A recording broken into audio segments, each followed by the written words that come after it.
Hello and welcome to the First and 10 podcast. I'm your host, Patrick Feltz. I'm here in Bloomington, Indiana.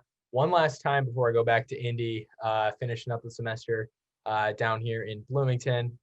We're getting into the fifth week of Big Ten football, if you can believe it or not. Like, this season's flying by. We're already this is pretty much the halfway point of a 9-week season. Week 5 is the midpoint, so halfway done, and we've still got a long ways to go. And I can't wait. Got a good one this week. Two gigantic matchups that'll decide the Big Ten East and the Big Ten West. Can't wait to get into it with my co-host Reid, who's in Nashville, Tennessee. What's going on, Reid? Hey, Patrick. If you're watching this on YouTube, which I encourage you to, you can see I've got on some business attire. I've got on my tie and my button-down shirt because this week it's Ohio State, Indiana, and it's all business. Ohio State has to take care of business. It's got to be serious. We can't take anything for granted because this is the game. This seems to be the game where Ohio State gets upset this year. Every year it's the mold of the not Indiana's a much better team than the Iowas and Purdue's we've gotten upset by before, but Ohio State has to take it seriously, have an all business approach. So that's what I'm going with my attire this week. Reid Murray and the Buckeyes are strictly business this week, taking on Indiana. And you can see that on our YouTube channel, First and 1G. Search it up on YouTube. You can watch our podcast in video form. Every single episode will be uploaded. You can see our beautiful faces. You can see Reid's suit and tie. He's got the business like the Buckeyes. And let's get into that game. Let's get into it. It is not our first game chronologically. We usually like to go chronologically here, but I mean, we're not going to leave this one on the table. We got to talk about Indiana, Ohio State, number 9 at number 3. First top 10 matchup in this series history. And it couldn't get much better than this for either team. This is the big one. This is the Big Ten East championship game, essentially. Yeah, I can't see any way that one of these two teams doesn't win the East. I mean, it's technically possible. Say Indiana wins, they drop a few games, and Ohio State still ends up winning the East, or vice versa. But essentially, the winner of this game, we can pretty confidently declare will be the winner of the Big Ten East. And you've got to say this is the biggest game in Indiana football history. They're going up against one of the best teams they've ever faced. And it's a game where they actually have a chance to win. The betting lines don't favor them. The betting lines are saying 21 points in Ohio State's favor, which even I, as a strong Ohio State fan and somebody who's a little bit skeptical of the Indiana hype, I mean, I think I believe in Indiana, but I'm a little bit skeptical of it. I think that's too big of a spread for this game. But Indiana is going into a road game against Ohio State, number 3 Ohio State, with expectations, with the potential of a win and the potential to remain undefeated and to go 5-0. When was the last time you saw that? So I think you can pretty confidently say this is the biggest game in Hoosier history. And at first glance, it kind of seems like Ohio State wins a somewhat close game, and Indiana can get the upset, especially when you consider how well Indiana typically plays against the Buckeyes, even when they've been down, having their 6-6, 5 or 7 or so seasons. They've always kept it close with Ohio State. 2 years in a row, 2014 and 2015, they gave Ohio State some serious scares, and it came down to Jalen Marshall and Ezekiel Elliott to pull Ohio State out of there. But Indiana has typically given Ohio State trouble. However, they've never really been able to seal the deal, at least not since the beginning of this century. And if I was not an Ohio State fan, I would be rooting for Indiana so hard, but obviously I can't turn my back on my Buckeyes. And I, as an objective college football fan, I want this to be a close game. I want this to be exciting because I like it when Ohio State plays exciting games. I don't want to see us blow everybody out all season because as much as that's fun to see, you want to have some exciting games. Problem with that, though, is Ohio State is stronger at every position. I think there's not really a position on the football field where you can say Indiana, their best player is better than Ohio State's best. And I would even argue you could say that with the running game, Indiana can run the ball better with Stevie Scott.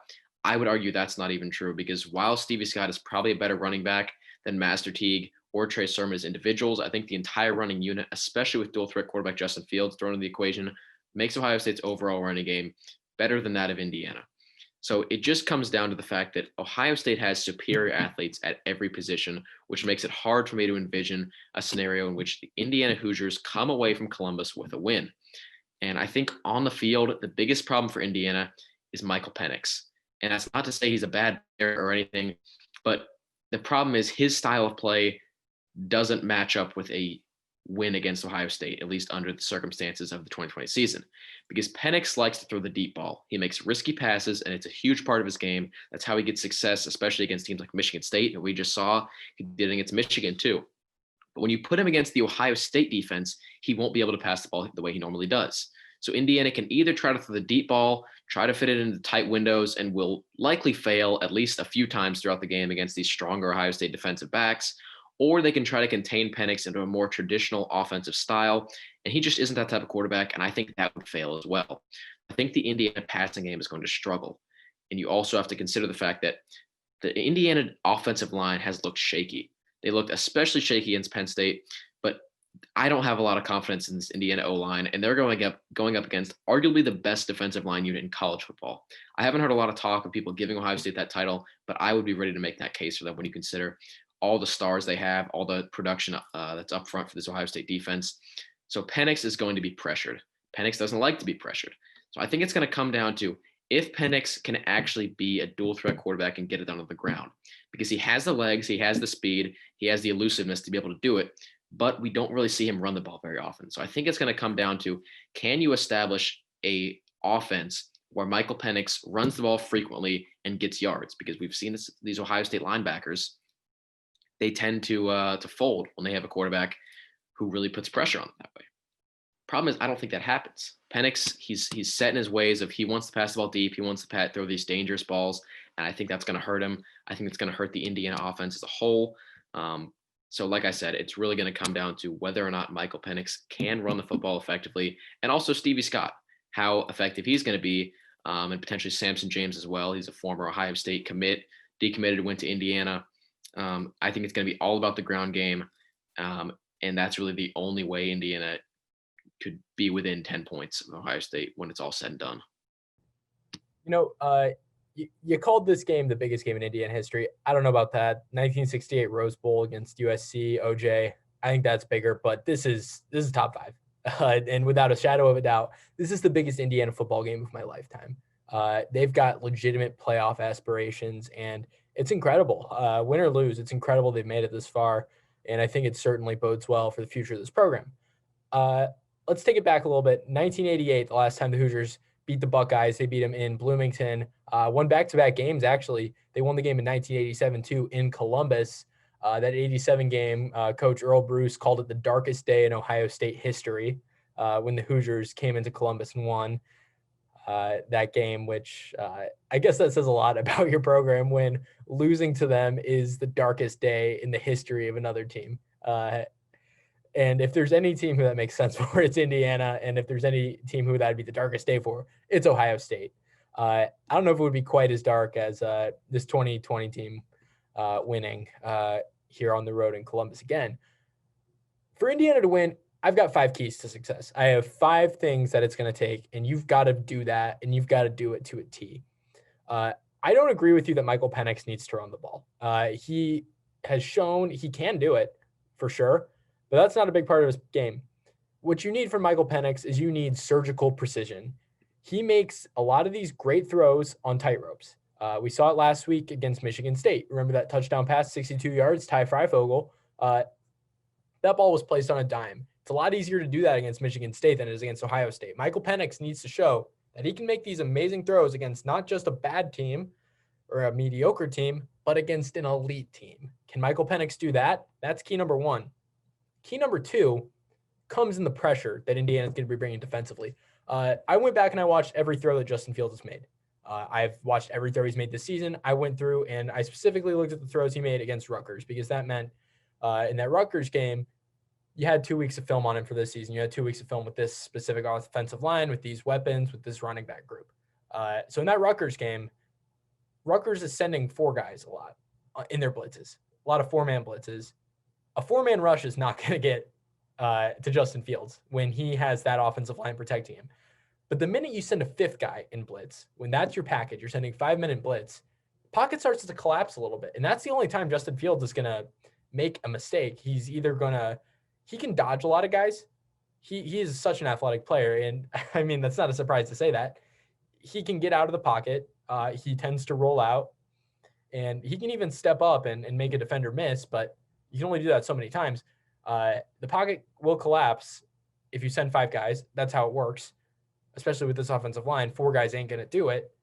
That's the way you're going to have to get him to make a mistake. Justin Fields doesn't make a whole lot of mistakes, so you got to force him to make a mistake, and that's by collapsing that pocket and giving him a whole heck of a lot less time to throw. Hand in hand with that is that you've got to trust your defensive backs, because when you're sending 5 guys, that means you're going to have one less guy in coverage, and whether that's probably a linebacker, but even if you've got one less linebacker in coverage, it means you got to trust your defensive backs. And if there's any team in all of college football who trusts their defensive backs, it's Indiana. Indiana's defensive backs have been the strength of not just the defense, but the entire team. It's been a lot of Jamar Johnson, a lot of Devon Matthews, and certainly a lot of Tywan Mullen. And with the defensive backs too, you're going to see a lot of interesting blitz packages from Indiana, because I think you're going to see, even sometimes you'll see 2 corners blitz just to try and maybe get a sack on Justin Fields. Because again, once you start running that 5-man blitz where you just send another defensive lineman or linebacker, Ohio State's going to get used to that. They're going to start calling plays around that, and they're going to have extra blockers. And frankly, they can just beat it. So you got to get creative. You got to send a safety blitz. You got to send a corner blitz occasionally. And while that's an incredibly risky play, Indiana's pulled it off quite a few times this season.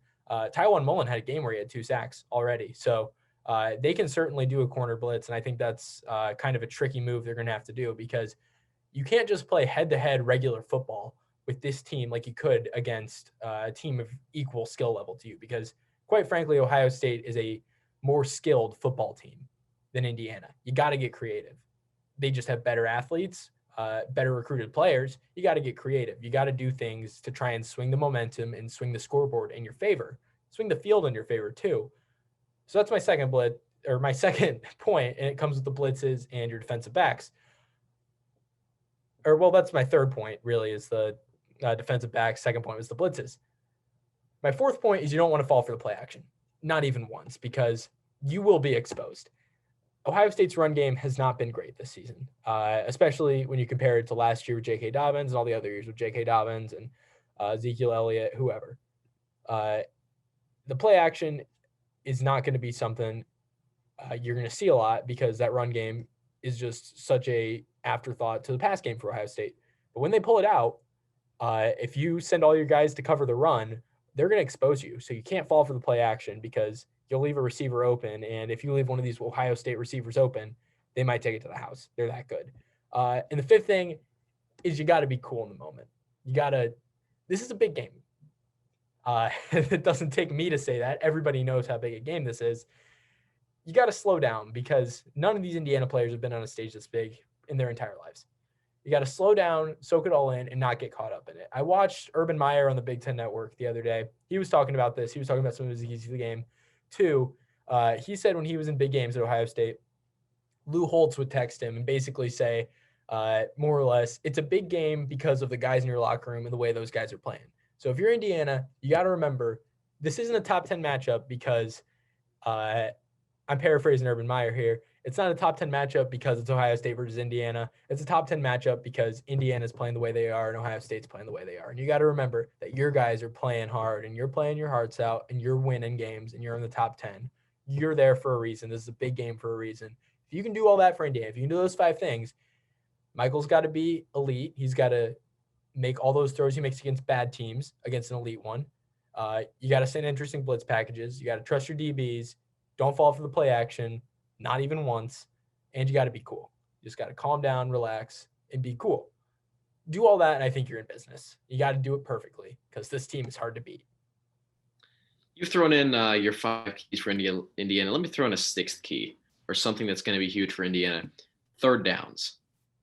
Stopping Ohio State on third down is going to be enormous. And not only that, but making sure they lose yardage. Because Ohio State, they're a team where Justin Fields, he can get sacked once or twice, in a drive.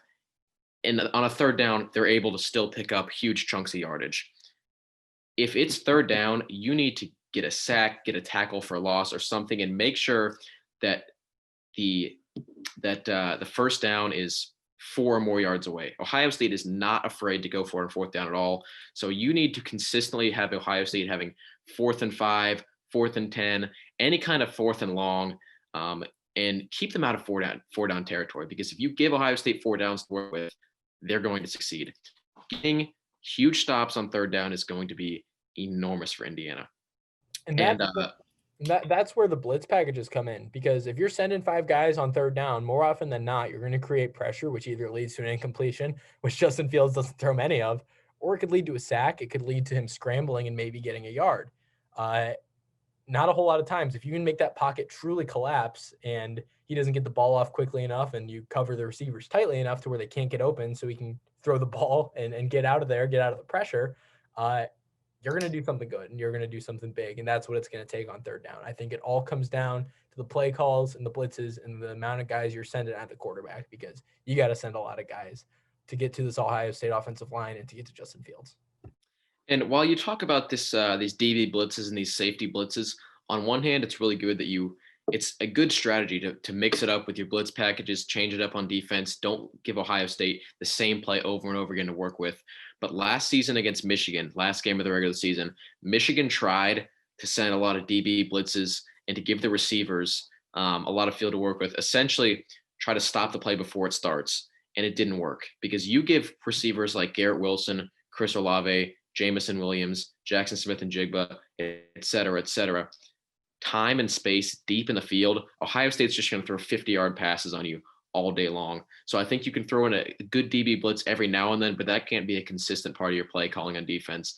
And that leads me to my next point, that it seems like every potential play, every power play Indiana can run, Ohio State seems to have a block for it. And there always seems to be a way out of it here. And that just comes down to having better athletes at every position, recruiting at a higher level, being a bigger brand. So that's just, at a certain point, I think no matter how well coached or how well developed these Indiana players are, when your team is built of 3 and 4 stars, it's going to be extremely difficult to go in and beat this Ohio State team on the road, especially the Ohio State team who is just so well-rounded at every position. And that's the thing. This isn't just an Ohio State team. This Ohio State team is contending for a national championship. This is an Ohio State team that's hungry, an Ohio State team that's got a bad taste in their mouth from last year. They are not in the business of losing games, because they want to go make the playoff. They want to go beat Clemson. They want to go beat Alabama. They want to go beat Notre Dame. They're going to beat anybody because their mission is to win a national championship. And Indiana just so happens to be their biggest test before the playoff, assuming they can get to the playoff. I think this is their biggest test. Maybe the Big Ten championship, if it's Wisconsin-Northwestern, whoever, assuming Ohio State could get the win here. It's going to be tough. This is going to be a really tough game for Ohio State, and we're going to see a lot with these freshmen, because the thing with both of these teams is that in the grand scheme of things, yeah, Indiana's played a lot of big names, but their schedule, when you look at it, has not been too tough. And Ohio State, too, their schedule has not been too tough. Can these freshmen for Ohio State who have been big, these receivers, can they step up and can they be big against a team with elite defensive backs? I think that's another big question for Ohio State. And the running backs, too, because Trey Sermon and Master Teague have been okay. They've just been okay. And can they be great? Because if any team is going to clamp down to whatever extent, you can even clamp down the Ohio State passing attack. If any team is going to do it to any extent, it's going to be Indiana, because they have the best defensive backs in the Big Ten. So if you're going to do that, if you're going to have probably one of the lower passing performances that Justin Fields is going to have all season, I'm not saying he's going to have a bad game by any means. He's Justin Fields. He's probably going to have a good game, and he's probably going to have better games against every other team. Assuming the passing game is weaker than usual this week, and that's relative to the best passing game maybe in the entire country, can the running game step up? And I don't know. We're going to have to see. Should be interesting. And I think when you talk about that Ohio State run game, part of the reason why the running backs haven't looked particularly impressive is because they didn't have to. Ohio State got points on the board early against teams like Penn State and Rutgers, and they did it with their receivers. And the receivers are a better unit than the Ohio State running backs. I think these Ohio State running backs have what it takes. They just haven't really had to. It hasn't been a necessity for Ohio State to run the ball to extreme effectiveness. And I think if you give this running game enough plays and enough time, they will eventually find their stride and they'll be able to win a game for Ohio State. But this is another one of my points about this Ohio State Indiana game is, while Indiana might have what it takes to pull off the upset, if the coaching is there, this game seems to follow the exact recipe for an Ohio State blowout win. Let me explain. Let's look at some of the games where Ohio State beats a ranked team by an unexpectedly large score. Nebraska in 2016, Bucks win by 59. Michigan State in 2017, Michigan State was ranked, I believe, 15 or so at the time. Ohio State won by 45. Michigan in 2018, Ohio State wins by a score of 62-39. And that was a game where Michigan was ranked higher and they were favored, and even Kirk Herbstreit picked against Ohio State. Wisconsin in 2019 at home. This is not the Big Ten championship. This is the regular season matchup. Ohio State wins by 31. All of these games are big blowouts that nobody really saw coming. And I think they all have these elements. A highly ranked Ohio State team, an opponent who has expectations, or an opponent who's ranked and well-respected, and superior talent on Ohio State's side. The thing is, when Ohio State comes into a game against a ranked opponent, they play to the level that they play against Clemson, that they play against Alabama, that they play against a Wisconsin in the Big Ten championship or so. They raise it up to their playoff standard of performance. And the thing is, I don't think Indiana has what it takes to play against a team as well-rounded as Ohio State when they're at their playoff capacity.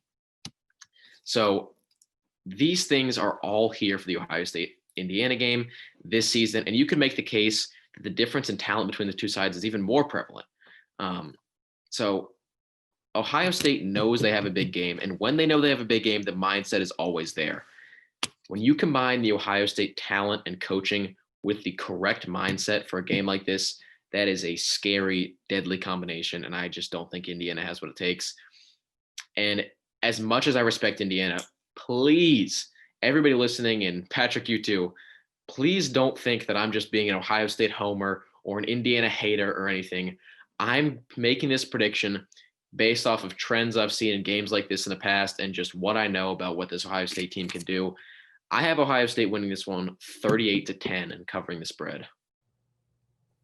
38-10? No. I knew you'd hate that pick. No, I hate that pick. You know what, Reid? And just to spite you, I'm picking Indiana 34-30. I mean, if Indiana's going to win the game, it's going to be a score like that, I think. It's going to be close. Close one is going to be a high-scoring one. No doubt in my mind it's going to be close and it's going to be high-scoring. You know, as much as we talk about the X's and O's and we talk about the player matchups and whatever, what it comes down to for me is fate. Indiana's got fate on their side. Ohio State's got a chip on their shoulder from last season. They have a bad taste in their mouth. Indiana's got a bad taste in their mouth from 35 years of this. I think this is just the year. I think it's the year. I've not seen an Indiana football team like this in my lifetime. Ohio State's not seen an Indiana football team like this ever. I think it's the year. Indiana. And let me just say, when I make my prediction where I have Ohio State winning by 28 points, that's not to say that there is zero shot of Indiana making an upset. I think this game goes one of two ways. You get an upset, or not an upset, you get a win similar to that of the Ohio State-Wisconsin game last year, where it's two highly ranked, highly respected teams and Ohio State just blows the doors off of them, or Indiana comes up with a close win. I can't really see Ohio State winning this game by 7 points. I think they either win it huge or they lose it. I don't see much gray area in between the two of those scenarios. With this team, I think they're going to blow a lot of teams out. When they're better than a team and they have everything on their side, when they are just flat out better in every single way and there's nothing that could go wrong, all the wheels are going to be turning. But when something goes wrong, I think something's going to go very wrong. And I think this is the one. I don't know if they're going to lose a game for the rest of the season. Probably not looking at that schedule, but I think Indiana pulls it off. I just have a feeling. I think you're right when you talk about the way Ohio State would lose, because I think the only way Ohio State loses a football game is if they don't win the mental game. If their team isn't there, they don't get up for a game the way they need to be, and they just look flat, they look tired, they look unprepared. And if they look unprepared and they're not there, then they lose by 10 or more points. And this game, I like to talk about NCAA Football 14 a lot on this show. It's one of the best video games ever made, in my opinion. This is like, if you're an NCAA football player, this is like when you look at the matchups and each team has ratings. Every rating, all the arrows are pointed towards Ohio State. Whether you play an NCAA 14 and it's a numerical system, or in the older games where it has the A+, A-, C+, whatever grades, Ohio State has the better grade in every area. Overall, coaching, football, or offense, defense, all of that, it's all pointing towards Ohio State. but not by a huge margin. And that's the thing, is that Indiana is good enough where if Ohio State slips up, they can take advantage of it. I just don't think Ohio State slips up in a game like this. I've just got a feeling, just a feeling. And let me say, if I was an Indiana fan, I would have that feeling too, because beating Penn State week 1 felt improbable. Now we look back on it in hindsight, it's like, well, Penn State's not really Penn State this season, but it felt improbable then. Then you go and you beat Michigan the way you did. I would have that exact same feeling as an Indiana fan. And maybe it's just my Ohio State fandom that has me feeling the other way. But I just think Ohio State's too strong to let Indiana beat them. I hope Indiana loses this game and then they win every other game by 20-plus points for the rest of the season. I want to see Indiana at the New Year's Six or at the very least the Citrus Bowl. I want them to succeed. I just can't see it happening on Saturday. And listen, let's say just my scenario plays out, Indiana wins the game, it shocks the world. Playoffs? Well, I was actually just about to say this, and I've been thinking about this. I think the ESPN playoff predictor they show you during the ABC nightly game and during all the SportsCenter or college ball playoff preview shows, how it always shows numbers that you kind of like, I don't really agree with that. That doesn't make a lot of sense. I think if let's say Indiana wins this game, let's say they win it by 3.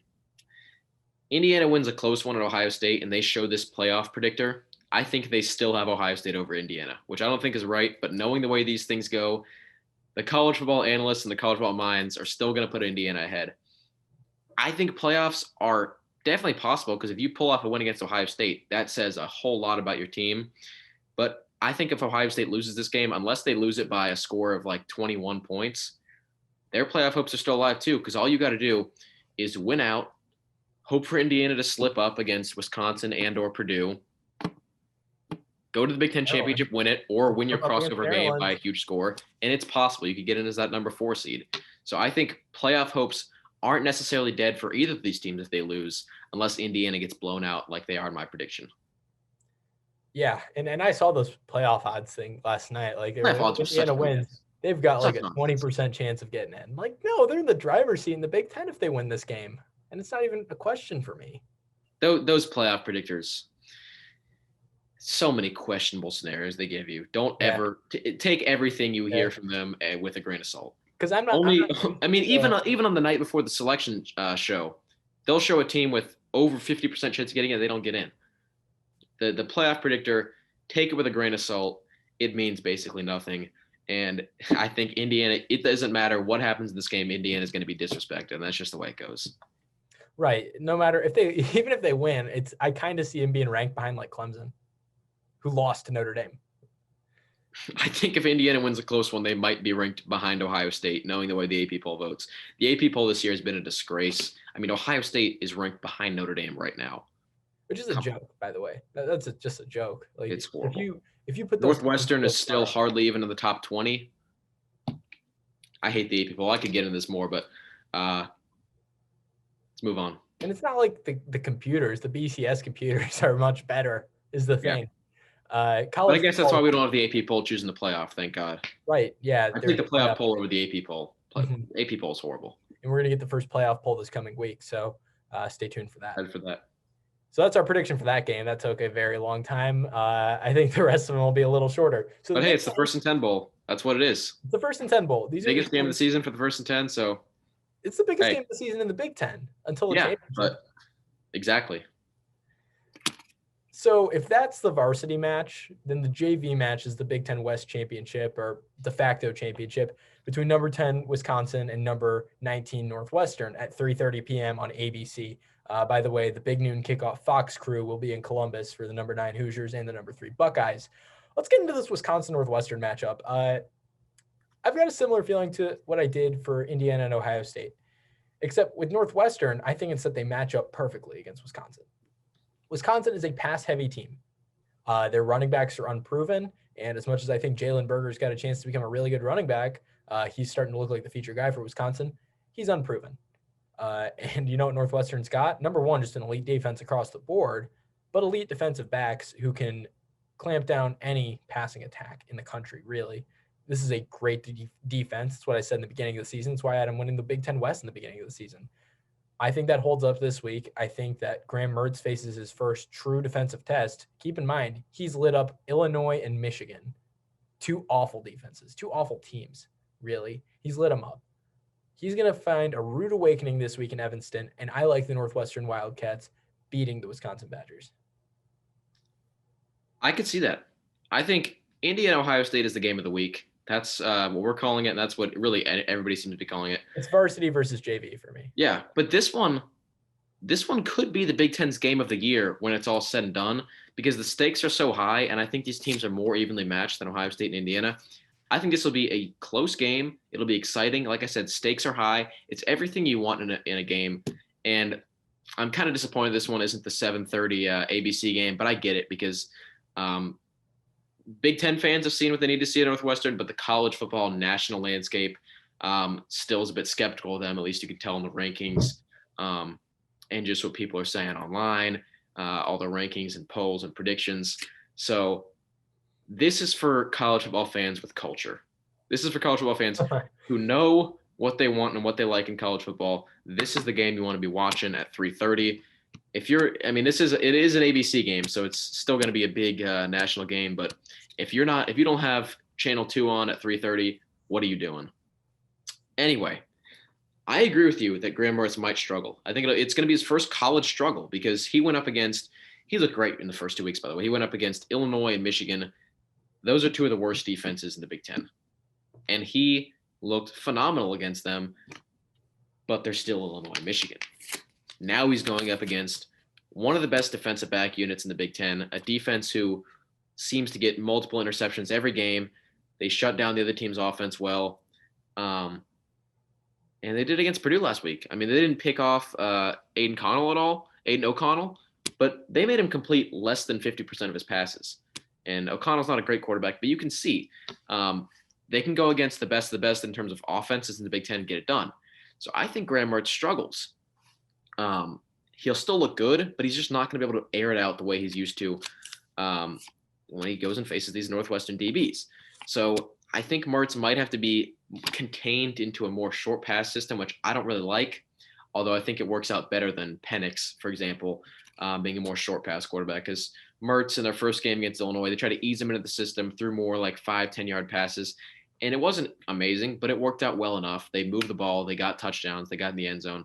So I think he struggles to air the ball out. Maybe it throws an early pick, but I think eventually as we get further on into this game, they start to figure out how to use Graham Mertz against Northwestern, and it works out just fine. I think it'll still be a close one regardless. I think Wisconsin ends up winning this one 27-17.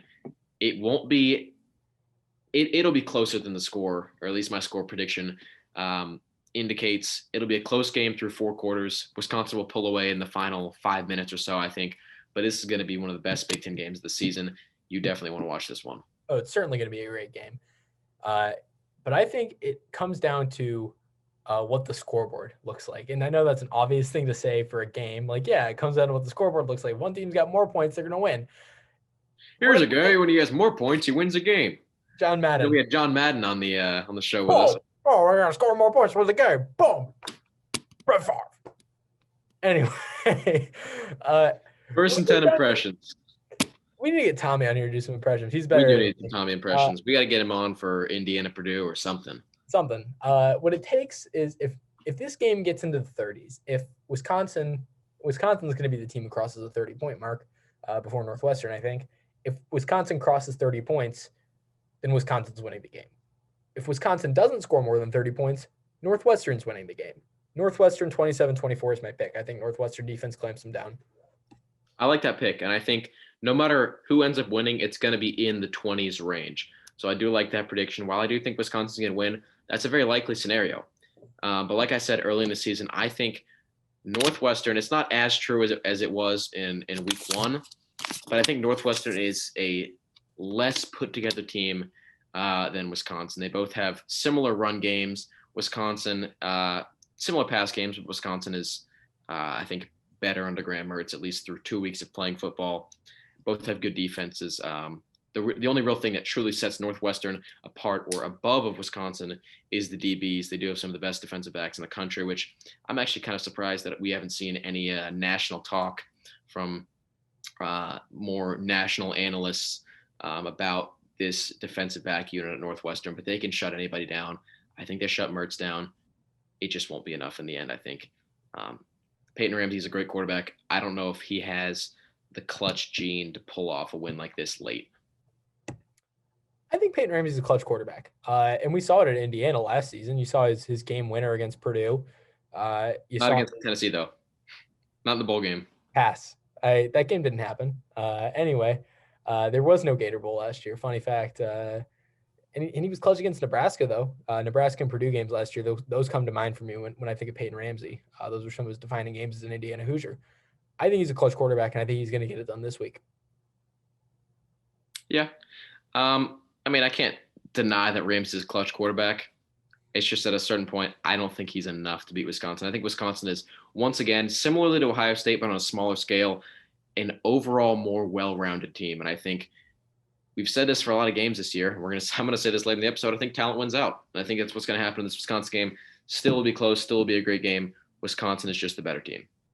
All right, so you can see that game at 3:30 on ABC. Big Ten East and Big Ten West de facto championships this week. It's going to be a lot of fun to watch. I can't wait.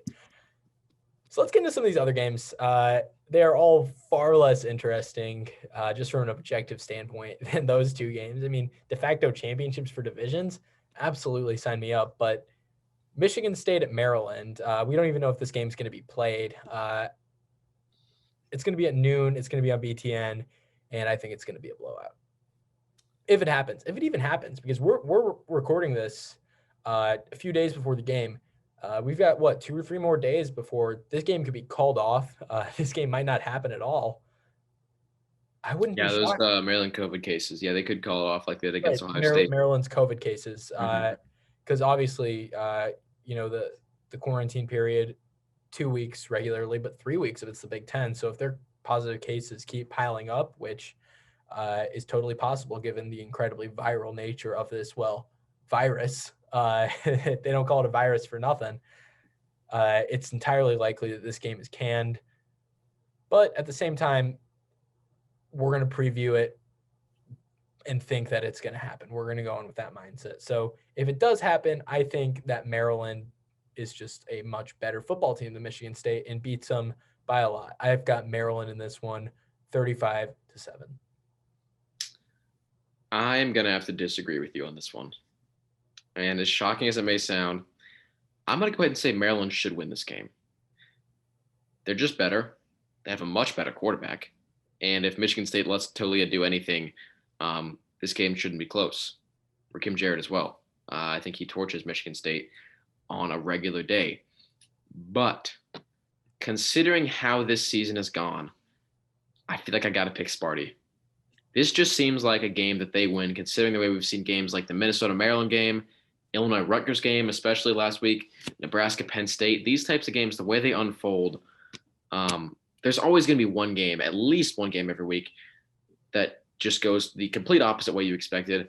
For that reason only, and there's no real on-the-field tactical reason I think Michigan State wins this game. It's purely the surprise or 2020 ridiculousness angle.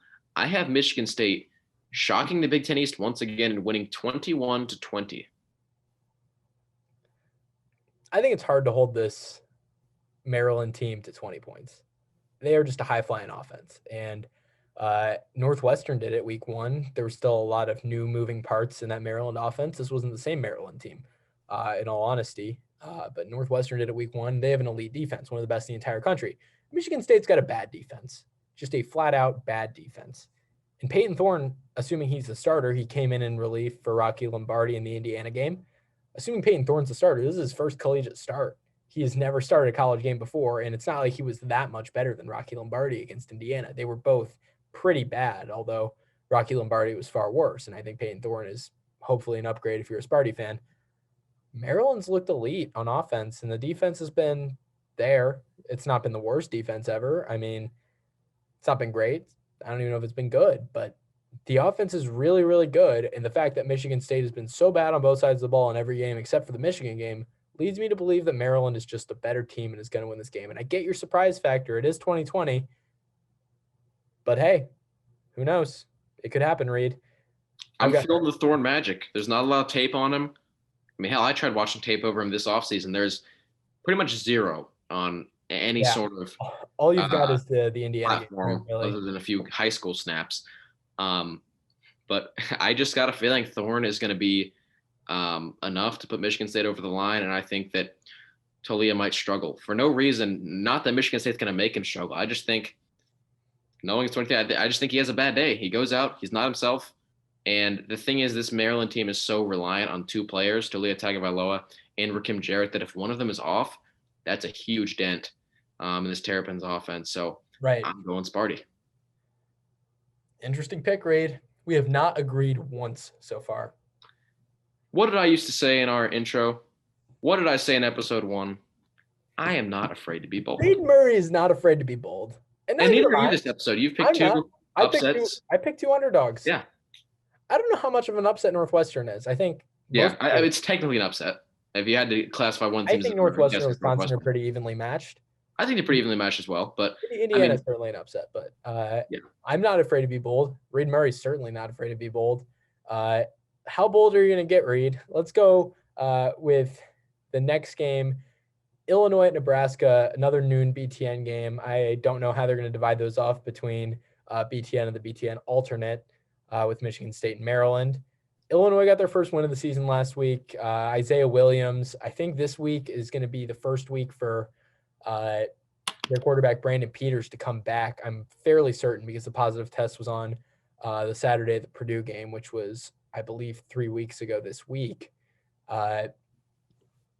So he could come back going by the Graham Mertz timeline, because I believe Graham Mertz took his test on a Saturday too, and it came back positive on Sunday. So he had 21 days after that Saturday, and he came back last Saturday. So by going by that timeline, I think Brandon Peters will be back this week, but I don't even know if he's the starter over Isaiah Juicebox Williams, as we like to call him here on the 1st and 10. So I'm thinking Juicebox is probably going to be the starter for Illinois, given that he led him to a win and Brandon Peters led him to a 45-7 loss. So I'm thinking it's Juicebox Williams at QB, and I'm thinking for Nebraska, this is probably the end of the road for Adrian Martinez. I think you're right. And early on, you said this game was on BTN, but the NCAA.com has it listed as Fox Sports 1. I believe that's where you can find that game. Well, maybe it got moved. I'm looking at ESPN told me BTN. Yeah, well, either way, either BTN or Fox Sports 1. I guess check your local listings. But I think you're right about this being the end of the road for Adrian Martinez. I think the same applies to Brandon Peters. I think Juicebox Williams, better quarterback. He definitely has brought a new spark to this Illinois offense. Also, the fact that if Peters, this will be his first or second day back on Saturday, I don't think you want to throw a guy like him into the offense. I mean, Wisconsin did it. It was Graham Mertz's first possible day he could have been back. He came in and was a starter, but I think that's because Wisconsin relies way more on Mertz than Illinois does on Peters. I think you at least got to give Williams another week to see what he can do against. I mean, it's a pretty big game for Illinois. Throw him in a big game against Nebraska. I think you want to see how he does here. If I'm Lovie Smith, I am starting Isaiah Juicebox Williams as my quarterback. And I don't even know about another week for Isaiah Williams. I'd say at least another half. You got to see what you got. He got the win last week, so you got to go with the winner. You play to win the game, obviously. I think so too. And let's say you got to at least give him a game. The fact of the matter is that the passing game was bad last week for Illinois. They still won. They won the game. The passing game was awful. But if they're struggling to run the ball, if the run game is not there against Nebraska, then I think they pull Williams at the half, and maybe Brandon Peters goes in, or maybe another backup goes in. I don't know, but if the run game is not there, then they're going to have to turn to the pass game in the second half, and Isaiah Williams just can't pass the ball. And you're right about Williams not being able to pass the ball. But early on against Wisconsin, could Peters even pass the ball? I mean, it's not like their passing game was anything exceptional before Williams. So it's not even that big of a downfall. Their offense wasn't passing the ball with any efficiency before Williams came in. So the fact that the passing game isn't there now, I don't think is too drastic of an issue, or an issue that's going to be solved by playing a Brandon Peters who hasn't touched a football in 21 days. So I think Williams is definitely your guy here. And I would say this game is a must-win for Nebraska if they want to salvage bowl hopes, because that win against Penn State last week was huge, but that's not going to be enough. And I think even if they do win this game, they don't get into a bowl game. But if they want to, they absolutely have to get it done. So I would call this a must win. I agree. I think both. I Sorry, what was totally that? agree, Reid. Totally agree. Yeah. And both of these teams run similar styles of play. Neither team passes the ball exceptionally well. I think Nebraska, you can pretty clearly see that they pass the ball better than Illinois does, but even that isn't saying much. The bar is not too high when comparing these two teams. Both offenses are much more run oriented. Whether you have Martinez or McCaffrey quarterback, I think it's got to be McCaffrey this week for Nebraska, but no matter the quarterback, it's going to be a more run heavy offense. Same thing with Illinois. They're going to run the ball more often, especially with Williams under center. So both teams run similar styles of play. Nebraska simply has better athletes across the board in offense. They're just a flat out better team. They recruit better. I think their coaching is slightly better. So at the end of the day, it's really just one team playing against a worse version of themselves. It's really just the A team playing against the B team. This is just the spring game, and I think Nebraska wins it. I think Nebraska wins it too. Nebraska is it's you versus the guy that she told you not to worry about meme. This is the same team, but Reid's right. Nebraska is just a better Illinois. And I think Nebraska wins it. I think Nebraska wins it 24-14. That's my prediction. And knowing Nebraska, there's no way they're going to pull away with a huge win. I think Illinois keeps it close, especially because Illinois showed they can run the ball last week, and now they're going up against the defense who is really just inept. So I think they keep it close. They put a decent amount of points on the board. I have the Huskers winning this one 34-28. Yeah, I don't see Illinois scoring 28 points. I just don't. I have no confidence in this Nebraska defense. That's honestly. the other thing. You got to remember that. But I don't know how much confidence I have in the Illinois offense to do anything except for rack up a bunch of running yards because Williams is a great runner. But when it comes down to it, you got to pass the ball a little bit. And Nebraska can pass the ball a little bit, mostly dump offs to Wan'Dale Robinson. But Illinois can't even pass a little bit if Williams is the quarterback. So I have to go with Nebraska. Yeah, I like that pick. You said, how bold are you willing to get? Not bold enough to pick Illinois in this one. I love being bold, but this is just too much. Now, this one is pretty cut and dry, if you ask me. So you can see that game on 12 p.m. Eastern time, 11 Central. That's either on BTN or FS1. Apparently, our sources conflict. Check your local listings. Next game, let's get into 3:30 on BTN. At least it says BTN here on ESPN.com. I don't know what it says on your website, Reid. Iowa at Penn State. The 0-4 Penn State Nittany Lions versus 2-2 Iowa Hawkeyes. Iowa's rolling. They've won 2 straight. And I think Iowa wins it again. It's tough to see Penn State winning the game. They are just so down in the dumps. But if they're going to win it, it's going to be because Will Levis has a great game. I think so too. I would say Iowa, for the first time in a long time, might actually be the better team in this matchup because every year Penn State plays Iowa, it's usually a close one. It was last year. It was a few years ago. But you've always been able to see Penn State's a better team. This one, Iowa might be objectively the better team.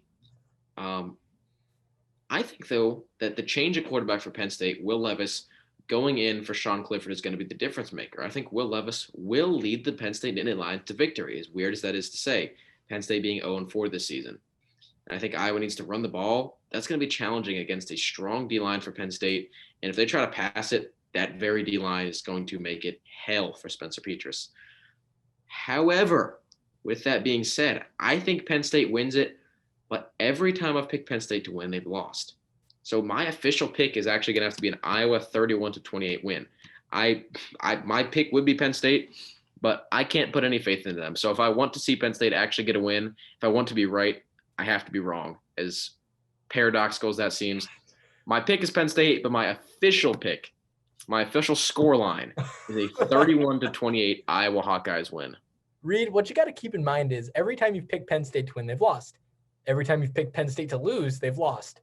Every game Penn State has played this season, they have lost. No, that's true. However, the first 2 games, you could have expected them to lose. Indiana was still considered an upset at the time, but that was something you could see coming.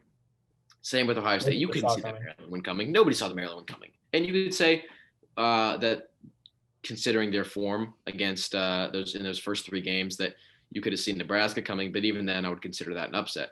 So this is another game where I think Penn State could be favored. I don't think they are, but they could be favored. And this is another game where it would be disappointing if Penn State lost. Whereas the Right. first two, it's much more acceptable. You can move on from that. This is another game where it's horrible if you lose. So that's the real difference there. Is yes, they've lost every game, but the ones I've picked them are ones where it seems like they ought to be winning. Right. And this is a lot like Illinois, Nebraska. Neither team's going to pass the ball. And that's not because they can't. I think Penn State's got some awesome receivers. Will Levis is just not a great passing quarterback. And we've seen when Sean Clifford tries to throw the ball, it goes comically bad. Iowa can't pass the ball because Spencer Petras is just not very good. Sorry. Iowa's been rolling, though. They've been running the ball well. That's how they win games. Iowa wins it 27-21. I like the Hawkeyes, and I think it's going to be another big game for Tyler Goodson, who cements himself as the second best running back in the entire Big Ten, behind Muhammad Ibrahim. I think so too. And if you're watching this game at 3:30, I hope you're a fan of either of these two teams. I hope you're not a neutral Big Ten fan or college football fan checking out Penn State, Iowa. Please save yourself and go watch the Big West de facto championship. Go watch Wisconsin-Northwestern. I'm begging you. Yeah, there's no reason to not watch Indiana and Ohio State at noon and then watch Wisconsin and Northwestern at 3:30. Even if you're not a Big Ten fan, if you're a fan of the SEC or whatever, ACC, Big 12, those are just the two best games of the day, if you ask me. I know Bedlam got College Game Day and Bedlam got the ABC Saturday Night Football game. These Big Ten games are just flat out better than anything the Big 12 could in a million years have. The Big 12 is not good. The Big 12 is bad. The Big 10 is good. It's the Big 10. These are the four best teams, and they're playing for divisional championships this week. There's no reason to not watch. So those games will be on this weekend, and we can't wait for them. We got two more games to talk about. Well, first, let's finish our Saturday game, and then we're going to get into the Friday night special. So the final Saturday game, 7:30 p.m. on BTN, Michigan at Rutgers. Is it weird to say that Rutgers is probably going to be favored? I don't know if they're going to be favored, but I think they just lost to Illinois. They can't be favored. that's the thing. Rutgers, if they didn't lose last week, could have been favored in this game, and I think they're going to be a trendy pick for a lot of people against Michigan. At the same time, I can't really see this Rutgers team beating Michigan. But Michigan's been so bad to the point of where you don't know what's going to happen any given week. They've been an absolute free fall, and a loss to Rutgers would really just speed up the process of firing Don Brown and maybe Jim Harbaugh. Yeah, if you're a Michigan fan, you might actually want them to lose this game to get all the dead wood out of the coaching staff. But even then, I think even a loss here would not be enough to make Don Brown leave, or not leave, but get fired. And on one hand, I think Rutgers, they're overhyped, and they really shouldn't win this game. But you look at Michigan. I mean, they lost to Michigan State. Michigan State is awful. They lost to them. So this is the bowl of teams you can't put any faith in, and it's kind of crazy that a Michigan Rutgers game is a toss-up. It's crazy to even say that. At the end of the day, I think it's just a matter of who's the most overhyped or who's the biggest letdown. And again, it's hard to say Rutgers is a letdown because they're Rutgers. But people saw that Michigan State win. They expected big things from them. They haven't delivered. I think that will continue this week. I think they I think they lose to a down bad Michigan team. And it's going to be such an ugly one. I got Michigan winning this one 24-21. Going to be a hideous game. Yeah, Reid, you're absolutely right. This is a terrible, terrible, terrible game that nobody should watch. I said that Bedlam is not going to be fun and the Big 12 sucks. Bedlam is a billion times better than this 7:30 game. This is the best the Big Ten could do for a night game. Give me a break. I mean, Wisconsin and Northwestern deserves the night game 10 times out of 10 over this. But Reid, you called this game a toss-up. Here's the thing. I've got a special for all of our viewers on YouTube. I've got this penny right here. 2014 Abe Lincoln. There it is. This is the head side. For those of you on YouTube, I'm sorry to our traditional podcast listeners. This is the tails side. Reid, is Michigan heads or tails? Michigan is tails. I could Michigan's never give tails. heads to Michigan. Michigan is tails. Rutgers is heads. I'm flipping a coin because I don't know who's going to win this game. It's heads. All right. The Rutgers Scarlet Knights are going to win this game. Michigan is an absolute free fall, and any team could walk out onto the field and beat them, including Rutgers, who's going to have the home field advantage. And I know there's no fans there, but they're traveling. Michigan's traveling. And Rutgers, a lot of New Jersey kids on both sides of this game. A lot of New Jersey players on Michigan. We interviewed one. A lot on Rutgers, too. These Rutgers players, they're the under-recruited ones. They're the ones who didn't get that Michigan offer in most cases. They've got a lot to prove, and I think Rutgers proves it. The coin doesn't lie, Reid. The coin does not lie. Well, we'll see if the coin lies. We'll find out at entirely possible 7:30. However, for the sake of my argument, coin doesn't lie. We will see. We better hold that coin accountable if it does lie. I'm going to frame this coin and send it to a lucky Rutgers fan if they pull it off. That would be fun. Yeah. It would be fun to laugh at Michigan after this one, but at the end of the day, I just think Rutgers isn't a good enough team. But God, this one it's just so hard to pick. Both these teams, it doesn't matter who's on the field for either of these teams. They're going to let you down. They're not going to get it done. We've seen it this week. They both lost uncharacteristically to Michigan State and Illinois, respectively. So this is the hardest game of the week to pick, honestly. Like, even you look at Wisconsin-Northwestern, that's a difficult game to pick. Indiana-Ohio State, you could even say is difficult, but this one, it's the most difficult because you can't really look for very much positives on either side of the ball. One thing I want to point out, though, is I think Bo Melton for Rutgers is going to go off against these Michigan DBs. He has proved himself to be a top receiver. He's definitely the best receiver in Rutgers, and he could sneak his way into top 10 Big Ten receiver lists. We'll see. We're probably going to do one of those at some point this year. Oh, he's certainly top 10. Just because we love receivers so much in the show. But been incredible. I think when you pair him with Noah Vedral, who's a okay quarterback, and you put him against these Michigan DBs, I don't think Michigan stands much of a chance. And I think Rutgers gets 3 scores off of it. Yep, I've got Rutgers getting 3 scores too. I've got Rutgers winning this game 21-17 over Michigan. Hopefully the coin does not lie, Reid. We will see, though. Final game, the Friday night special. All those games we talked about are going to be on Saturday. This is the Friday night game. Second straight week, we're getting the Minnesota Golden Gophers on a Friday night. They're hosting Purdue at 7:30 on BTN. Minnesota's played a lot of Friday night games this year, more than any team in the conference. I believe they're playing 3. This is their final one. Purdue, coming off a disappointing loss to Northwestern, didn't look like they had a whole lot of fight in them until the very end. Northwestern was just a better team. Minnesota's had no fight all season. And if you were not in on David Bell before this game, go put all your stock in David Bell right now because you'll look very smart. Minnesota has the worst defense in the conference. Yes, it's worse than Michigan's. Go watch the Minnesota-Michigan game for proof. Purdue has a great offense, especially if Rondale Moore were on the field, which it's kind of looking like Rondale Moore's not going to be on the field. Doesn't matter. Xander Horvath, good running back. He's going to get it done. But David Bell is going to be the star of the show. It's going to be David Bell. And if you can't get enough of David Bell, you'll get some Milton Wright too. Purdue's going to win this game. Purdue's going to win this game big. I've got the Boilermakers here, 35-10. I agree with your winner. I don't agree with the score. Purdue wins this game, no doubt. But I have a feeling, knowing them, they find a way to make it look ugly. Yeah, good point. You also got to consider this is going to be another game where Mo Ibrahim looks incredible against one of the worst defenses in the Big Ten and overall in the FCS or the FBS. Apologies. Minnesota might as well have an FCS defense at this point, honestly.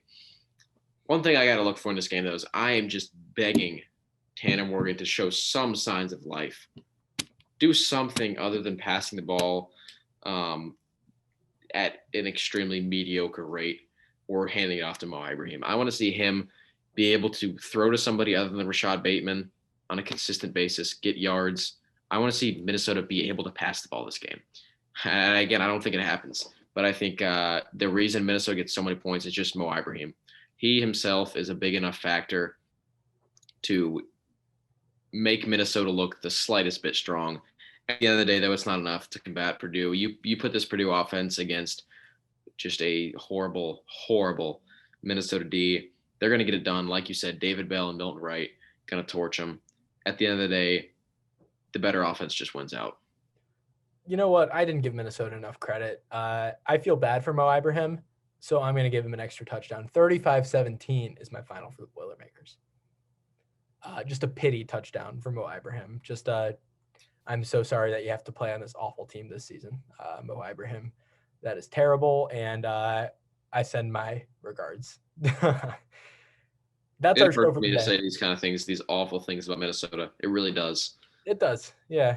They hurt me even worse, so whatever. You'll see this game Friday night on BTN, 7:30 p.m. That'll be our show for this week. Thank you for listening, as always, to the First and 10 podcast. 2 new episodes coming out this weekend and this coming week. We're going to have both a recap for week 5, plus our midseason awards picks. So stay tuned for that. A lot of good content coming here on the First and 10 for Patrick. One more thing. Reid, one more thing. Obviously, we got Indiana Ohio State, the First and 10 Bowl this weekend. We're going to be putting on our Instagram story. We want to have a suggestion box for bets or challenges for the loser of this game. What it's going to be is if Ohio State loses straight up, I have to do some sort of bet or some sort of challenge. If Indiana doesn't cover the 21-point spread, Patrick loses and he has to do the bet. So we're going to put this on our Instagram story, put in some suggestions. We'll choose whichever one we like more. Maybe it's wear something funny in our next video episode, or maybe it'll be an entirely separate video. We don't know. Whatever you guys come up with, we like the best. Be creative, be fun, and please give us something to laugh at here. Anyway, that's all I got for today. I want to laugh. I'm thinking what I want to do. I want to loser has to buy somebody some really good food, a real nice meal. They got to get shipped to their house because I want Reid to learn all the best restaurants in Indianapolis when Indiana. I've already eaten at one of the best restaurants in Indiana, Buffalo's. So I'm not going to be in Bloomington. I'm not going to be in Bloomington, but true. We love Buffalo's. We've got the cup here. I'll be in Indianapolis. I want Reid to see the best restaurants in the city. I want him to order it for me. But that's our show for this week. Thank you for listening. Have a good one. Have a lot of fun watching these games this weekend. For Reid, I'm Patrick. Have a good one. Bye.